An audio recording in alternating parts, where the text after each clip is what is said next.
반갑습니다. 1월 11일 수요일 큐티 스케치 시간입니다.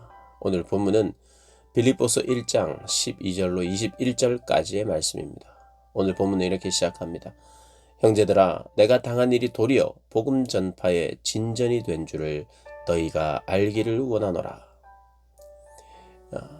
오늘 말씀은 어제 본문 인사의 말씀과 또 복음의 동지들에게 당신들 때문에 내가 기쁘고 감사하다. 기도할 때마다 생각할 때마다 감사한다. 그리고 내가 너희들 위해서 기도한다. 너희의 사랑이 더 풍성해지기를, 그리고 너희의 삶에 열매가 맺히기를 기도한다. 이렇게 인사말을 했고, 이어서 이제 자신의 상황, 다 알고 있는 상황인데 그 상황을 설명하죠. 그 상황이 어떤 상황이냐? 갇혀 있는 상황입니다. 아무래도 감옥이죠. 감옥에 갇혀 있어요.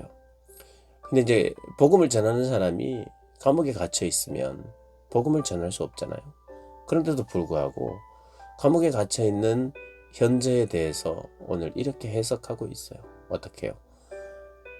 일반적으로 많은 사람들이 내가 갇혀 있으면 복음 전파가 이제 끊어지거나 더 협소해지거나 그럴 것 같은데, 오히려 도리어라고 말합니다. 이게 이 성경을 흐르는 아주 중요한 기독교의 역설입니다. 역설. 갇힌 것 같지만 갇히지 않는 거예요. 가두어둘 수 없는 거예요. 예수 그리스도를 가두어둘 수 없고, 하나님의 사람들을 가두어둘 수 없고, 복음을 가두어둘 수가 없어요. 사람들은 가두려고 시도를 했는데, 그래서 사람을 죽이기도 하고 믿는 자들을 죽이기도 하고 전도 못하게 하기도 하고. 사도행전을 보면 사도들이 복음을 전하는데 주변에서 막 말리고 못하게 하고 윽박지르고, 그래도 복음은 더 확장이 되었듯이 사도 바울도 동일하게 그런 이야기를 합니다. 오히려 복음 전파의 진전이 되었다. 도리어 내가 당한 일이 누가 봐도 야, 이 사람 끝났구나. 이제 바울이 전하는 이런 내용 이제 끝났구나. 그의 입을 막았구나. 이렇게 생각했는데 그렇지 않다. 오히려 갇히면 더딜 것 같고 안 될 것 같지만 문이 더 열렸다. 이렇게 이야기합니다. 13절에 나의 매임이 그리스도 안에서 모든 시위대 안과 그 밖에 모든 사람에게 나타났다. 시위대 안에서도 나타났고, 그리고 모든 사람에게 나타났다. 어떻게 나타났느냐? 사도 바울이 갇혔다는 소문이 나타나는 거예요. 그리스도를 전파하던 사도 바울이 잡혔다. 바울이 잡혔다. 이런 이야기를 하니까 사람들이 바울이 누구냐? 말았던 사람들도 있겠지만 바울이 전한 복음이 뭐냐? 이렇게 이제 막 사람들에게 오르내리면서 오히려 모든 사람에게 나타났다는 거예요. 그리고 오히려 복음 전파를 막고 복음을 전하는 사람들은 이런 일을 당한다 하고 죽이기도 하고 겁을 주기도 하고 피해를 보기도 하는데, 그러면 사람들이 아유, 내가 복음을 전하지 않아야 되겠다. 내가 괜히 걸리면 안 되겠다. 이런 생각을 할 것 같은데, 물론 그렇게 생각하고 두려워하고 뒤로 빠지는 사람도 있습니다. 그러나 오늘 본문의 14절에 형제 중 다수가 나의 매임으로 말미암아 주 안에서 신뢰를 얻었대요. 사도 바울이 갇힌 걸 보고 신뢰를 얻었어요. 겁없이 하나님의 말씀을 더욱 담대히 전하게 되었다. 아까 말씀드렸죠. 이게 기독교의 역설입니다. 생명력은 이런 거예요. 생명력은 어떤 상황 속에서도 피어나는 것입니다. 그래서 우리가 어떻게 보면 아스팔트나 뭐 이런데 풀이 이렇게 자라는 것을 가끔 보게 되는데 놀랍죠. 아니, 어떻게 여기를 뚫고 나오는가? 아스팔트를 어떻게 뚫고 나오지? 그런데 생명력, 물론 못 뚫고 나오는 것도 있고 죽어버리는 것도 있겠지만, 이 생명력이라는 것은 거기를 비집고 튀어나오는 것이 생명력.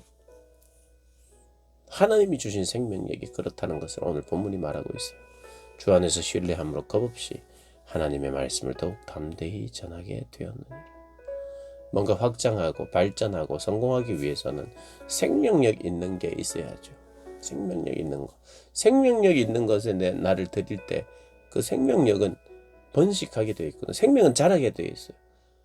정말 자라는 것에 내 마음을 쏟기를 원한다면 생명력 있는 것에 복음에 마음을 쏟아야죠. 계속해서 이야기합니다. 어떤 이들은 투기와 분쟁으로, 어떤 이들은 착한 뜻으로 그리스도를 전파하니 이들은 내가 복음을 변증하기 위하여 세우심을 받은 줄을 알고 서로 사랑으로 하나 그들은 나의 매임에 괴로움을 더하게 할 줄로 생각하여 순수하지 못하게 다툼으로 그리스도를 전파하느니라. 17절 말씀을 보면 어떤 사람은 투기와 분쟁, 15절 보면 투기와 분쟁으로, 어떤 사람은 착한 뜻으로 그리스도를 전파한대요. 그래서 우리가 투기와 분쟁으로 한다는 것이 어떤 사람은 참 좋은 의도로 그리스도를 전파하지만 어떤 사람은 투기와 분쟁으로 경쟁하듯이 전도 많이 하겠다. 이게 투기하면서 분쟁하면서 전도를 할 수 있는가? 쉽지 않은 내용입니다. 그리고 나의 매임을 더 괴롭게 하기 위하여 순수하지 못하게 다툼으로 그리스도를 전파한다? 사도 바울이 지금 감옥에 있어요. 근데 평소에 사도 바울의 그런 신학적인 사상이나 이런 걸 안 좋아했던 사람들이 아유, 네가 잘못된 그런 가르침으로 네가 가르치더니 네가 틀렸잖아 하면서 오히려 그 괴로움을 더하게 하려고 자기의 신학, 자기가 전하는 말로 이렇게 순수하지 못하게 그런 마음으로 사도 바울 꼴 좋다. 내가 교회 안에서 혹은 믿는 자들 안에서 사도 바울을 싫어하는 사람들이 이렇게 했다라고 생각하는 것이 이렇게 내용을 보면 오히려 그게 맞아 보이는데 사실은 그것도 참 힘든 이야기입니다. 어려운 이야기예요. 어떻게 복음을 전하는데 그렇게 순수하지 못한 마음으로 사도 바울이라고 하는 그 지도자를 마음을 괴롭게 하려고 복음을 전한다는 것이 이게 참 쉽지 않아요. 그래서 이것은 믿는 자들이라기보다는 믿지 않는 자들, 사도 바울을 조롱하는 자들이 사도 바울 복음을 전하다가 잡혔다. 예수가 누군지, 예수가 있으면, 예수가 살아있으면, 지금도 살아있고 부활했다고 말하는데 그 예수가, 부활한 예수가 사도 바울을 돕지는 않고 있네 하면서 조롱하듯이 그러는 동안 예수를 그런 식으로 전해서 사람이 듣게 되는, 오히려 그렇게 해석하는 것이 더 좋지 않을까라고 생각을 합니다. 그리고 또 일부 학자들, 또 교수님들은 그렇게 또 설명도 하고요. 그게 더 맞아 보입니다. 제가 봐도. 그러나 어찌되었든 사실 그 사도 바울의 관심은 한 번이라도 더 예수에 대한 이야기를 듣게 되는 것이 나에게, 그리고 복음의 방해는 아니다. 한 번쯤 들었던 사람이 혹시 부정적으로 들었다고 해도 그것을 생각하게 되고 듣게 되고, 또 부정적으로 들었다가 미리 어떤 선지식이 있었지만 나중에 또 복음을 만나고 또 복음을 들을 때 이것이 다 합력해서 선을 이루고 또 전파되는 것이 그리스도니까 나는 기뻐한다, 또한 기뻐한다, 이렇게 18절에 이야기를 하는 것 같아요. 그러니까 이 사도 바울의 생각 안에는 어쨌든 내 이름을 조롱하며 예수를 조롱하며 전하든 뭔가 사람들에게 그게 알려지든 아니면 착한 마음으로, 선한 마음으로, 담대함으로 진리를 전파하는 사람이든 어쨌든 전파되는 것은 그리스도니까 나는 이것 때문에 기뻐한다라고 아주 놀라운 이야기를 하고 있는 거죠. 그러니까 그의 관심은 오직 복음의 전파에 있어요. 복음의 전파. 감옥에 있어도 복음을 전파하는. 그리고 자기가 갇혀 있는 것 때문에 누군가는 더 많은 사도 바울이 생기는 거죠. 더 많은 담대한 사람들이 생기는 거예요.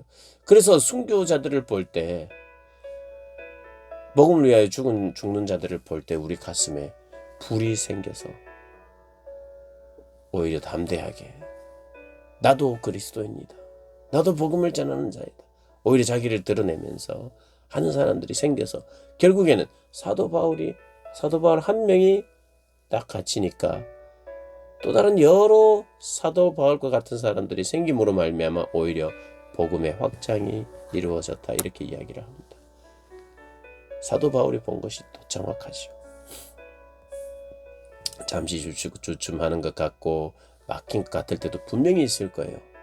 그러나 사도 바울의 매임, 그 매임은 복음을 매거나 하나님 나라를 매지 않는다는 걸, 맬 수 없다는 걸 오늘 본문은 사도 바울을 통해서 그 이야기를 하고 있습니다. 그리고 그가 계속해서 구하고 추구하는 삶이 뭐냐? 19절 20절에 나옵니다. 이것이 너희의 간구와 예수 그리스도의 능력에 예수 그리스도의 성령의 도우심으로 나를 구원에 이르게 한 줄 아는 고로 나의 간절한 기대와 소망을 따라 아무 일이든지 부끄러워하지 아니하고 지금도 전과 같이 온전히 담대하여 살든지 죽든지 내 몸에서 그리스도가 존귀하게 되게 하려 하나니 이는 내게 사는 것이 그리스도니 죽는 것도 유익함이라. 지금도 전과 같이 온전히 담대하여 살든지 죽든지 내 몸에서 그리스도가 존귀하게 되기를 원한다. 살든지 죽든지 전과 같이 담대하여 복음을 전하는 사람으로 나는 살고 싶다, 살 것이다. 이렇게 결단을 보여주고 있습니다. 결국 자기의 뜻과 자기의 기쁨은 다 사라지고 언제나 자신을 통해서 그리스도가 존귀해지기를 간절히 바라는 거예요. 나의 관심은 이거밖에 없다. 다른 기쁨, 다른 뜻 없고 하나님의 뜻, 오직 하나님. 그분만 존귀히 드러나기를 원한다. 참 놀라운 고백이죠. 예수를 만난 사람, 예수를 사랑하는 사람이 하는 고백. 저와 여러분에게도 있기를 소망하고 그런 삶을 살아내는 그런 저와 여러분 되시길 주님의 이름으로 축복합니다.